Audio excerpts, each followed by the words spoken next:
of Power, live from Washington, D.C.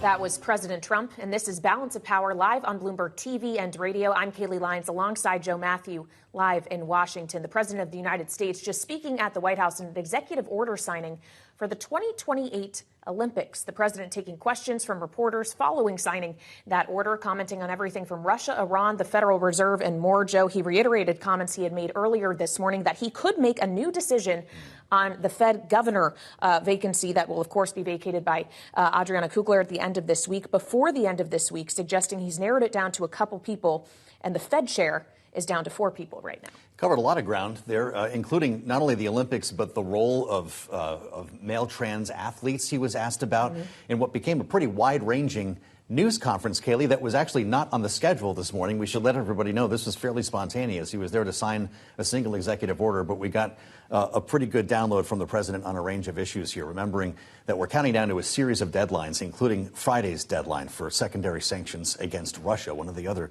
major stories that we're following this week. Yeah, and of course, another story that we're following is the redistricting in Texas. The president was fielding questions around that as well, saying that there's tremendous support for that effort in the Lone Star State, that Texas Democrats have abandoned the state, and the FBI may need to get involved. We'll have more on that later in the program, but we want to get a recap of everything else President Trump said and turn to Bloomberg's Catherine Lucey, who is joining us now live from the White House. So, Catherine, a bit of a reiteration of his remarks regarding the Federal Reserve today after he made a lot of news this morning on tariffs. Walk us through it. Yeah, that's right. The president's saying that he's close on selecting someone for this Fed chair vacancy. He said this over the weekend that he might make an announcement in the coming days. He seemed to suggest just now that they were down to maybe 4 candidates. This obviously is something we've been watching very closely. There's a number of names in the mix, and this is a really key decision for the president, who has been very critical of the Fed and the current Fed chair. This really gives him the opportunity to put his stamp on the Federal Reserve in a way that he has not been able to do so far. And so I think that's one of the really big headlines coming out of this session, obviously. He spoke pretty passionately about redistricting in Texas when he was asked about that. Catherine, you could argue that this might not be happening without his prodding and support from here in Washington. Of course, we know that Democrats in Texas have left the state, providing a problem with quorum, so this is on ice for now. Do we think the president sticks with this? He made pretty clear, pointing to other Democratic states, that this is something Republicans need to do. He has been pretty vocal about wanting to see something happen in Texas, about pushing for this redistricting effort, which folks around him think could yield a number of Republican-leaning seats. I know Republicans are concerned about whether they can hold the House next year in the midterm elections. And of course, as you know, President Trump knows what it's like when you lose full control of Congress. He saw that happen to him in his previous term. It opens you up. It would open him up to potential investigations, potentially a future, another impeachment. And so they're eager to try and find ways to avoid this. So it certainly didn't sound like he was backing away from pushing for this today at all. Catherine, thank you. Live from the White House, Bloomberg's Catherine Lucey reporting on Bloomberg. The president also spoke about trade quite a bit, saying countries that have been taking advantage of America for years, and that the steps that he's taking on tariffs is to pay down debt. Joining us now for more on this and the potential impact of proposed pharmaceutical tariffs is Marta Wosińska, senior fellow at the Center of Health and Policy at the Brookings Institution. Marta, welcome, and thanks for your patience as we listen to the president. As far as pharmaceuticals go, we'll start there specifically, because the president has repeatedly said that these tariffs are coming, even if there's some weeks or maybe even a couple of months off, that they could be gradually raised to a number as high as 250%. This is a president that promised to lower drug prices. Would that happen? The combination of the two? That would be really challenging. I think the way to think about these numbers is I am looking at them at this point as an anchoring strategy.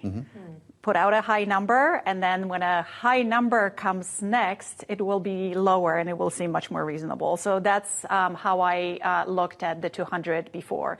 We will see where we go. I think what changed from the last announcements of 200 is that now there would be a staging process. the way you want to think about tariffs and how they might play out would be dramatically different for branded and generic drugs. Okay. So I think when we talk about this, I think we really should make a distinction. Mm-hmm. Well, so when we consider what the tariff rate is intended to achieve, it's the onshoring of the making of pharmaceuticals. Can you just walk us through what the kind of structural hurdles there may be to actually achieving that? Is there a reason why we can't make more of this domestically in the U.S., or at least in the immediate future? So onshoring is a strategy, but in terms of what kinds of problems we're trying to solve here, I would say there are three different problems that the administration might be trying to solve. One is simply jobs, right? Trying to have more jobs, manufacturing jobs in the U.S., and this is one big manufacturing industry. Another one is eliminating profit offshoring, so to speak. We all know that a lot of the branded products are made in Ireland, where the tax rate is lower. Onshoring here would help. You don't have to build new facilities. All you have to do is move around what you make in which facilities. So if you think about branded manufacturers, they have facilities in Europe and they have facilities in the US. They don't actually have to build a new facility to be able to avoid a tariff. They can basically, and manufacturers have said that, we will make in the US for the US, and then we will move production for outside of the US outside. The last one I'll just briefly mention is the potential exposure to geopolitical threats. So this is moving away from China, but here, again, you don't need to onshore to move away from China because there are other places. There's other ways to limit that risk. A lot of the criticism has surrounded research and development. If you start putting tariffs on companies like this, they will have less money to invest in the next super drugs. It sounds like you're saying there is a way to thread the needle here. And a company like Eli Lilly could be making GLP-1s for the United States domestically, for the rest of the world, from Europe, and pay no tariffs at all. Is that right? It depends. Firms might be willing to pay some level of tariff, right? Sure, it's going to depend what it is, because there's going to be trade-offs. But you see a way around this? Absolutely. I do think how branded manufacturers could handle it would be very different than generics, because, again, they have a much larger infrastructure already in existence. There are ways for them to mitigate it. There are also ways for them to minimize the tax burden. And there are potentially ways to declare the value differently. It's a big topic of conversation around transfer prices, for example, and how you internally transfer products to yourself for finishing in the United States. So there are opportunities other than building facilities. Here, the timelines are a year and a half. You're not going to build a facility from scratch in a year and a half. That is not going to happen. Right. The president last week sent 17 different letters to 17 different CEOs of pharmaceutical companies, essentially outlining 4 things he'd like to see from them within a 60-day time period, the predominant one being lowering the cost of prescription drugs. Do you expect these companies will take action to do so, and how dramatically is realistic for that? It's hard to say. It's clear that manufacturers will want to do as much as they can. It isn't clear what the consequences would be if they didn't. They have been trying to sort of walk this line of offering certain steps and also pointing fingers at PBMs, pharmacy benefit managers, and say, there are other reasons why we have higher prices.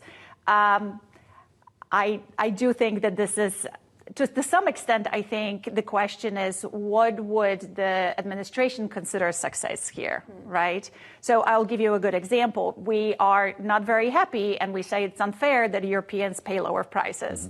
There's 2 ways to address this. One is that U.S. manufacturers lower prices. The other one is that the prices in Europe look suddenly higher. Are we happy with this? Would this be fair? So I guess something to consider is what would be success here in the eyes of the administration, and that's not very clear. Yeah, there might only be one person who can answer that question. Marta Wosińska, Senior Fellow at the Center on Health Policy at the Brookings Institution. Thank you so much.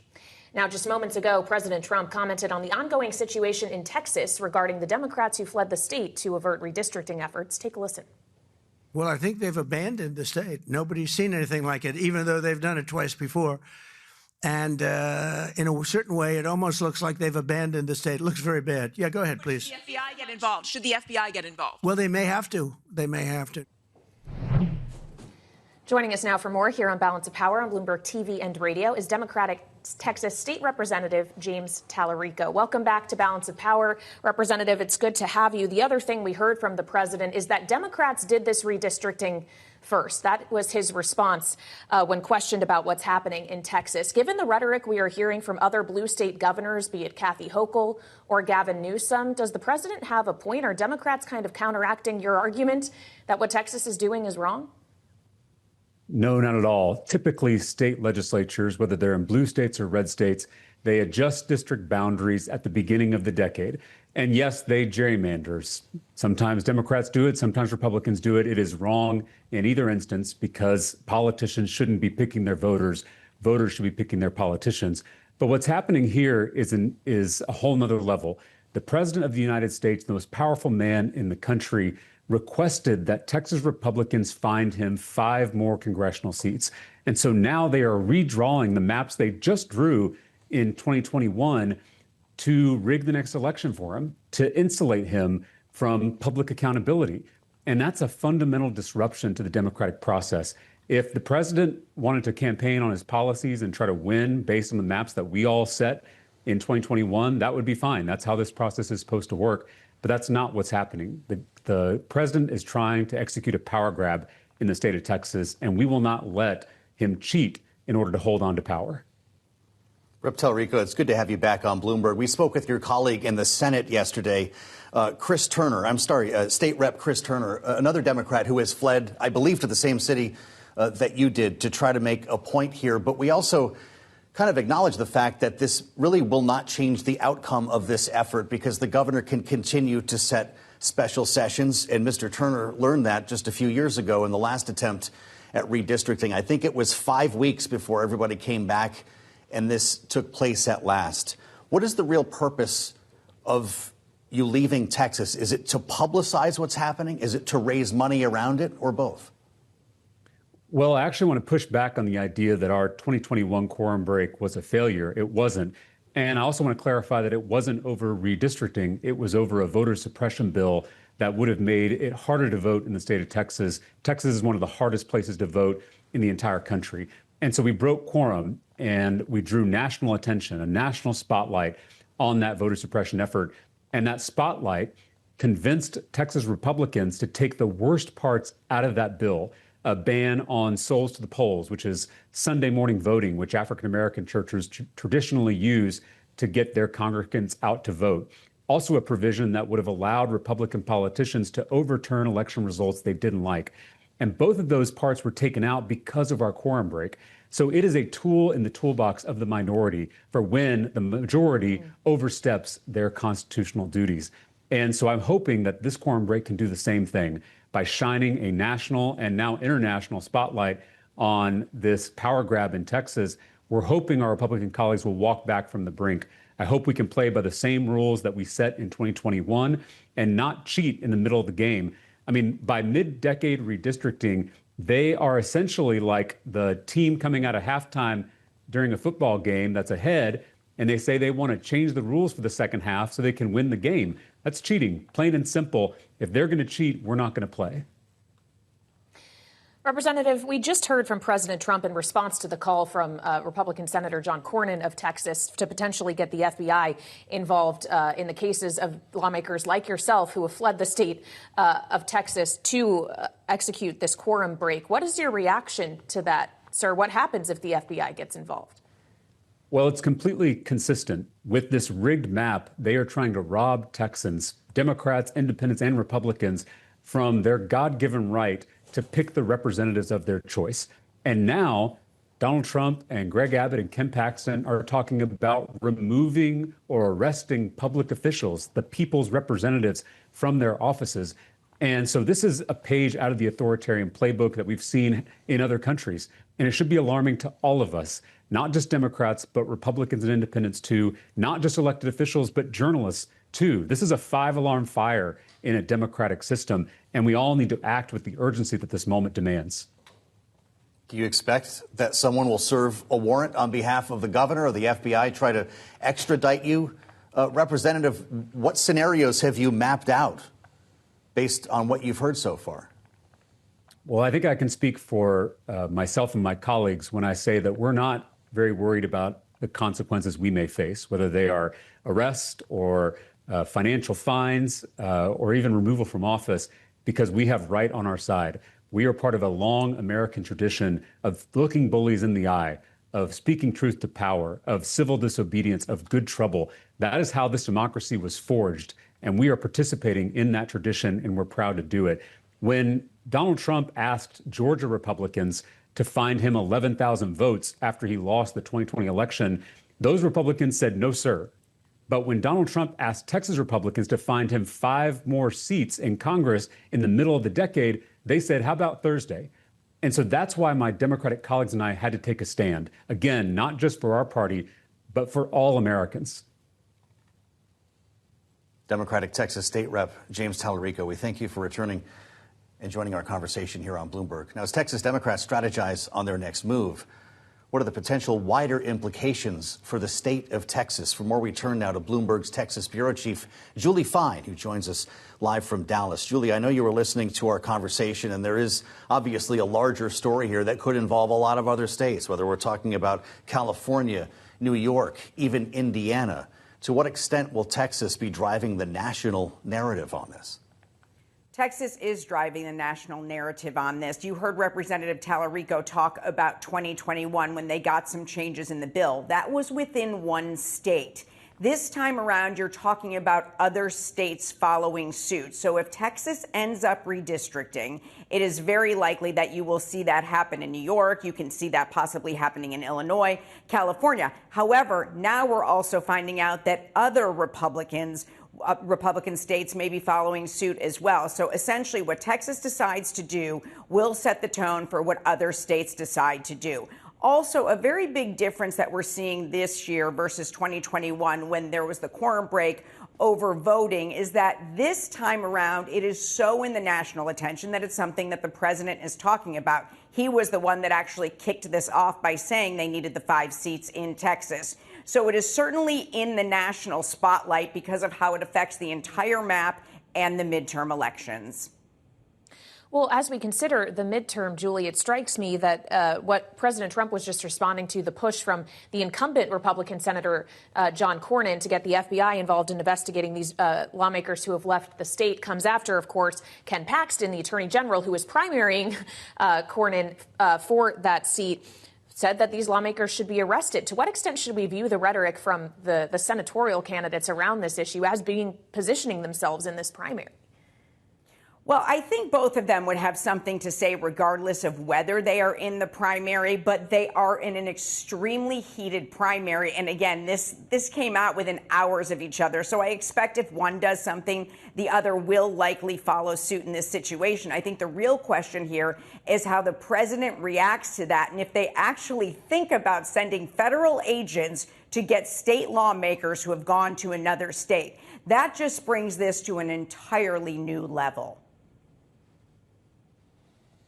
All right, Bloomberg's Texas Bureau Chief Julie Fine, thank you so much. And Joe, as we consider the entirely new level here, it is something that, of course, is spreading across the country. That we touched on this with Representative Talarico, this idea that it's no longer just limited to Texas in terms of attention, but blue states all across the map as they consider their own next moves. Yeah, we've been asking if this starts some sort of spiral with many states redistricting and redrawing maps. But maybe it's already happening in the eyes of President Trump. This is something that started a long time ago. And joining us now with some more perspective on the situation in Texas, Republican Congresswoman Beth Van Duyne, whose Dallas area district was redrawn before the 2022 midterms. Congresswoman, it's good to have you on Bloomberg TV and radio. Is the president on the right track here? Because you're on the ground and you understand the map probably better than anybody. Or is it correct to assume that these will in fact be 5 red districts? Will Latino voters make that happen? Well, I mean, that's what it looks like. I mean, if you've seen the districts, then you understand that it is looking like it will be a potential 5 new seats. 5 new Republican seats in Texas. And yes, a lot of that has to do with making sure that the Hispanic voters that came out for Donald Trump in 2024 are still there. And I think they are. I mean, if you think about it, the amazing amount of work that has been done in the first 6 months of this presidency, he's doing what he said. He's fixing the economy. He's secured the border.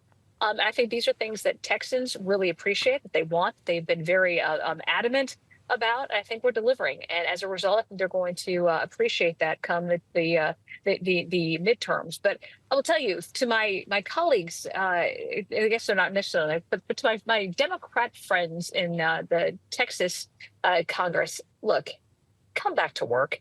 You flee the state. This is like the 4th or the 5th time that you've done this. All this is doing is extending. You are preventing actual state work from getting done. You are preventing people right now who have considered one of the worst disasters in our state's history with the flooding in Kerrville. You're preventing them from getting aid. You're preventing property tax reform from happening. It's time you get back to work. Well, but Congresswoman, couldn't the majority just as easily decide to separate these issues in special session, address the dire needs of those who are affected by those floods without necessarily redrawing the map that is causing issue for Democrats? They need to get back to work. I mean, the fact is that you've got work on the House floor right now. They have pledged an oath to their constituents that they would be there for a vote. Look, I was in the minority my first 2 years in Congress. I understand how frustrating that can be, but you have a voice for a reason and you have a vote for a reason. When you are absent, when you are MIA, you are doing your constituents no use at all. What do you think, Congresswoman, if Gavin Newsom makes good on his threat to do the very same thing? If Texas moves, California moves, now we've got another status quo, then another state happens, and we just keep rewriting the maps to infinity. I think California has already done this. If you look at the fact that statewide, Californians, they vote 40% statewide Republican, and yet they only have nine out of 52 congressional seats. California has already done this. New York has already done this. Illinois has already done this. Massachusetts already done this. Maryland already done this. What was frustrating to Democrats is that Republicans are now doing this. But the fact is that you've got a president who, if he does not win the midterms, will not be able to complete his agenda to the American people that they all supported, 2 years ago. And on top of that, what my Democrat colleagues have promised is that they are going to defund ICE and they're going to spend the last 2 years of this presidency on impeachment. I don't think that moves forward our agenda at all. I don't think that helps relieve the tax burdens of Americans. I don't think that makes our businesses any more competitive. I don't think that secures our border. I just think that leads to 2 years of frustration. So, look, Democrats have been doing this for decades. Republicans in Texas are now just doing this. This is completely within their constitutional rights to do it, and I support it. Well, of course, Republicans in Texas have also done this before. This is not the first time, Congresswoman. But as we consider, as you talk about how important the midterms will be to enacting the rest of President Trump's agenda, and we consider the reception some of your colleagues are getting now that you're in recess and in your home districts at town halls, it might not spell necessarily great things for 2026. This is something we spoke about with Larry Sabato of the University of Virginia Center for Politics. This is what he had to tell us, and we'll have you respond. People are saying, well, these town halls are not representative. They don't really mean anything. Democrats are showing up in large numbers. They have the energy to do it, and the Republicans are not showing a comparable energy to match them. Well, what matters in midterm elections? With lower turnouts, energy matters. Congresswoman, are you concerned by the reception you see some of your Republican colleagues getting at home? No, I think if you actually start paying attention to who's coming to those events, you'll find out that they're getting paid to come there. You have a few people who actually live in the district, but these are staged events. This is political theater. I know when I go home and I have roundtables, when I'm talking to people, what they're concerned about is they are happy that this president, this administration has taken our security at the border seriously and has done something about it. They are happy that we just passed one of the best tax bills that we've ever seen. I just had a town hall yesterday. I had a business roundtable with small business owners around the district. They are thrilled that we were able to pass that one big, beautiful bill by 4th of July, which is what the president had promised. Those are actually actions that mean something. They are going after right now trade fairness with countries that have treated us considerably unfairly over the last few years. These are things that will benefit the American people. They recognize that. And I think the rest is political theater. And, get to the bottom line. Who is paying for it? Why are they paying for it? It's 100% to be able to keep on to power and influence. Well, what can you tell us about that? Because that's a pretty serious allegation. We had over 700 people in line to see Mike Flood 2 evenings ago in Nebraska. So they're all paid actors? Whose payroll are they on? Look, what I would suggest is that when you start seeing people show up that all have the same talking points and that they all have the same signs, some even have the same T-shirts, there's an organization behind that. When they're getting bussed in, there's an organization behind that. And look, I am all for town halls. I've been doing them my entire my political career. We've actually done them online because you don't get the haters there. You have people who are attending who do not agree with you, but you can at least listen to their questions. It's respectful for the people to attend. And we ended up having almost 10,000 people participate in our town hall. We'd no way we'd be able to find a venue that would hold that many people for a town hall in our district. So I think, there's a way to be able to do it, to answer people's questions, to be held accountable, to hear what your constituents have to say. But, this political theater, I think, is very destructive. I think it's very dangerous. I think, some of them have an opportunity to turn violent. And I would hate to put our police officers or the people who are going there to actually ask questions and get answers in jeopardy. Well, obviously, Congresswoman, none of us want to see violence. If I could return to a point you were making a few minutes ago, the idea that Texas Democratic lawmakers need to get back to Texas to do their legislative work. It is worth noting that the House actually recessed early for the month of August. The Speaker let you all go home ahead of schedule to avoid a vote on the Epstein files. So when you get back to Washington and back to work, what are you expecting to happen on that front? What do you want to see? What needs to come out? I've got a couple of questions the way that question was asked. First of all, we didn't adjourn early for that. In fact, that if people had really wanted that on a vote, they could have done it within due order. We were going to recess. Had we stayed in for the remainder of the week, it would not have promoted that agenda going on the floor. And the people who put that forward knew the timing of that. They did it a day late. However, I take exception to the fact that we are not working when we are not in D.C. In fact, I do a lot more work when I'm not in D.C. In fact, tomorrow on Thursday, that's understood, Congresswoman. I understand the constituent work is important. That was not my suggestion. Well, I just wonder when you return to legislative session. Well, we just passed what you're expecting with the Epstein files. And part of the one big beautiful bill was requiring job requirements for people who are on Medicaid. In my district, we're having a job fair on Thursday. Last year, we had between 25 and 30,000 people attend that. We had over 500 businesses. We're doing the work of our constituents when we are home back in the district. Not all of us are, hanging out at the pool or hanging out at the gym, but we're actually working. So when we go back in the fall, September 1st or 2nd, right after Labor Day, we're going to be working on a reconciliation bill. We're going to be working on resistance packages that are going to be coming from the White House. We're going to be working on our appropriations and some way to fund the government. These are all things that we're doing. But while I'm home, I'm doing roundtables. We're doing business tours. And like I said, we're helping pragmatically with the largest independent job fair in the country. Well, and I appreciate all of that, Congresswoman. Again, my suggestion was not about the work you're doing at home. My question was purely about the work ahead of you when you return to Washington. I understand you're focused on appropriations, but does that mean you would not like to see a vote to put this Epstein issue to bed? Oh, I've already said I'm for full transparency. I think everything needs to be put out there that can legally put out there, that has not been prevented by courts from being disclosed, that would not harm a continuing investigation, and that does not harm victims. I think all the information needs to go out there. All right. Congresswoman, we appreciate you joining us. Republican Congresswoman Beth Van Duyne of Texas. Thank you so much. Now, as we consider all of the various policies we were just discussing with the Congresswoman, tariffs, of course, is something that has come to the fore today as well, with disappointing reading on the demand for U.S. services when we looked at the ISM figures. Here are some of the voices from earlier today on Bloomberg Surveillance. I wouldn't say that President Trump has any actual deadlines, right? I do think that he likes to maintain his ability to maneuver, right? I think that that's part of President Trump's ability to maintain leverage. There's a lot of saber rattling.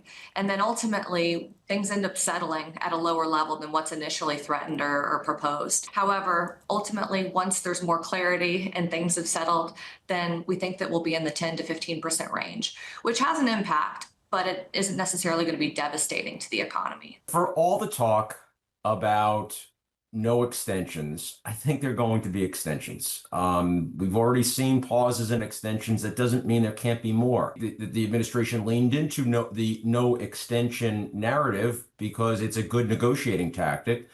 But the president is always a deal maker. That was the backdrop for a risk-off day for stocks. And for more, we turn to power moves now with Bloomberg's Romaine Bostick, who's joining us live from World Headquarters in New York. Romaine? Yeah, and it was a risk-off day because we finally saw hard data, Kaylee Lines. It does seem to suggest that the tariffs are having an impact. Of course, this really started last Friday when we got the jobs report and the ISM manufacturing data. But we got the ISM services data this morning. And remember, the services sector is more than 3/4 of U.S. GDP.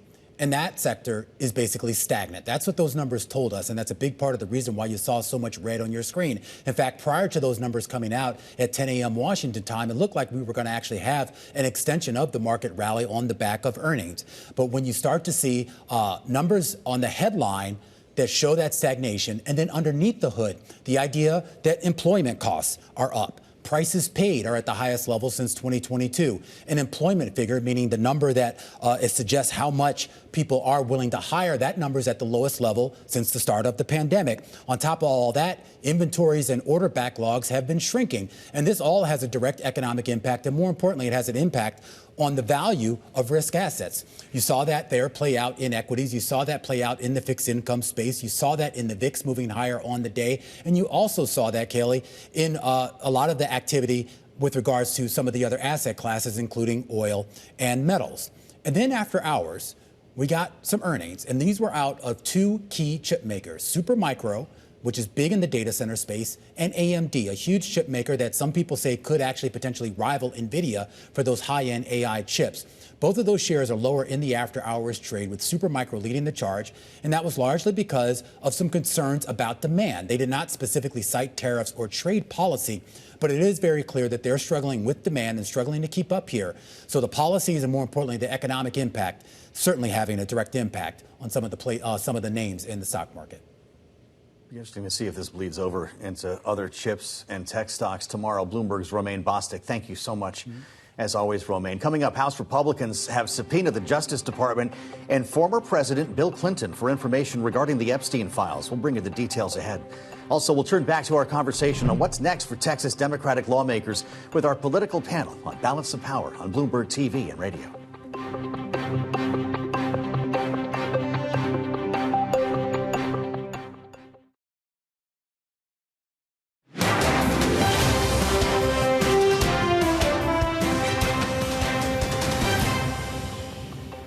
This is Balance of Power on Bloomberg TV and radio. Alongside Kaylee Lines, I'm Joe Matthew. Thanks for joining us. We'll turn back to the ongoing redistricting battle in Texas ahead with our political panel.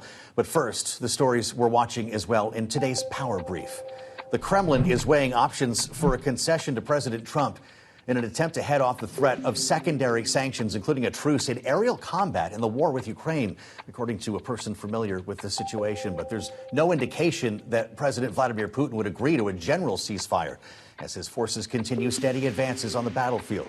Here's State Department spokesperson Tammy Bruce earlier today when asked about negotiations. The president has noted, of course, that Special Envoy Witkoff will be traveling to Russia this week, so we can confirm that from this podium. What that will entail, I have no details for you. Clearly, the president's not happy with Mr. Putin and Russia, but he remains committed to diplomatic solutions. The White House has fired all but 2 board members of the federal watchdog that oversees Puerto Rico's finances. 5 members of the oversight board, including former bankruptcy judge Arthur Gonzalez, were notified on Friday that they had been terminated, according to emails viewed by Bloomberg. The board was established under the Obama administration in 2016 and has saved Puerto Rico taxpayers $55 billion in creditor payments over 40 years. The firings were handed down as hurricane season gets underway on the island. And the Republican-led House Oversight Committee has issued nearly a dozen subpoenas related to disgraced financier Jeffrey Epstein and his sex trafficking operation. Chairman James Comer also demanding Attorney General Pam Bondi release the full, complete, unredacted Epstein files. including details about Epstein's associate, Ghislaine Maxwell, who's currently serving a 20-year prison sentence for her role in sexually abusing underage women. Among those receiving subpoenas, 6 former U.S. attorneys general, going back as far as the George W. Bush administration, also former FBI directors James Comey and Robert Mueller, as well as former President Bill Clinton and former Secretary of State Hillary Clinton. Meantime, Epstein accomplice Ghislaine Maxwell, again, is opposing the DOJ's request to unseal grand jury transcripts in her case. Her attorney saying in a statement, quote, "Jeffrey Epstein is dead. Ghislaine Maxwell is not. Whatever interest the public may have in Epstein, that interest cannot justify a broad intrusion into grand jury secrecy in a case where the defendant is still alive." And joining us now with reaction to this story and more is this evening's political panel. Matt Bennett, Executive Vice President for Public Affairs and Democratic Strategist, alongside Republican strategist Greta Joynes, Policy Director at Brownstein Hyatt Farber Schreck. Thank you both so much for joining us. We were just discussing the Epstein issue with Republican Congresswoman Beth Van Duyne. We also discussed with her, though, the redistricting in Texas, obviously an effort that Democrats in the state are trying their very best to thwart as we speak. Greta, something that Joe asked of the Congresswoman, and I'll ask of you now, is there a chance that this backfires not just in blue states potentially redistricting in retaliation, but in these seats that they think are going to be red, not necessarily being definitively so?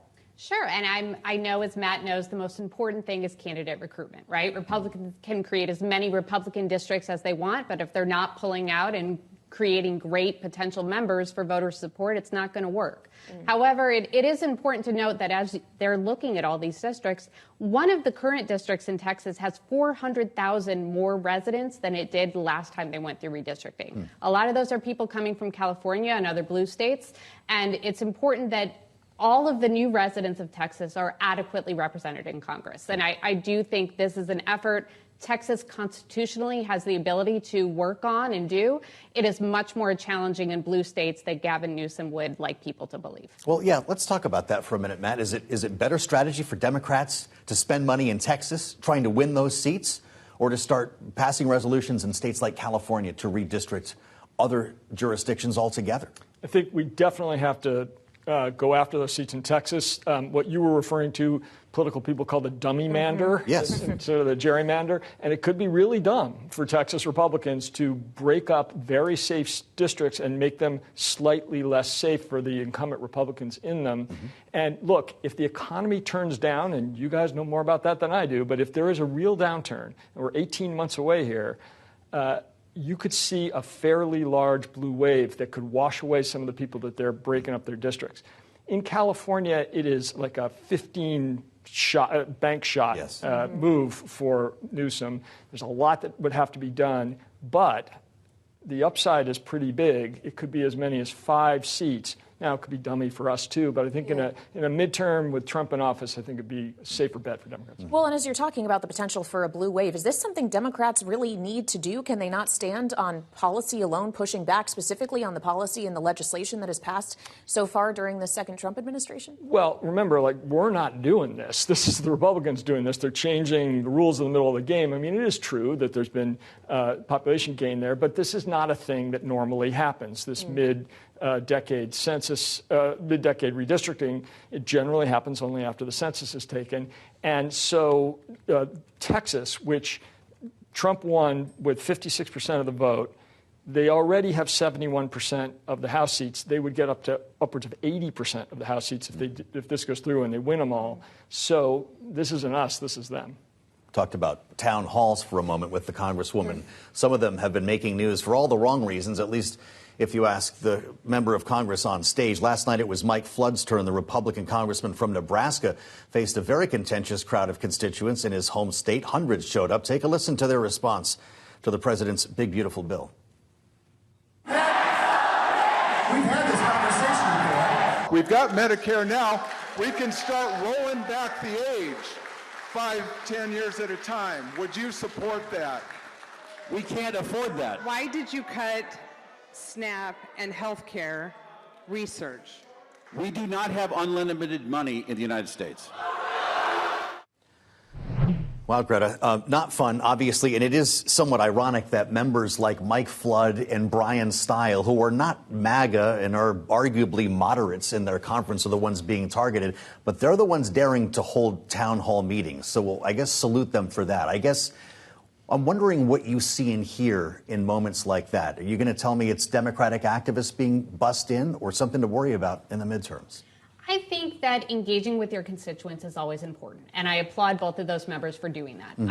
I agree with Congresswoman Van Duyne that there are a lot of enraged Democrats who are choosing to spend their time and finding Republican events to attend so they can express their concerns. That is whether they are paid for, whether they are bussed in. Sure. That is who is more engaged to go to these events.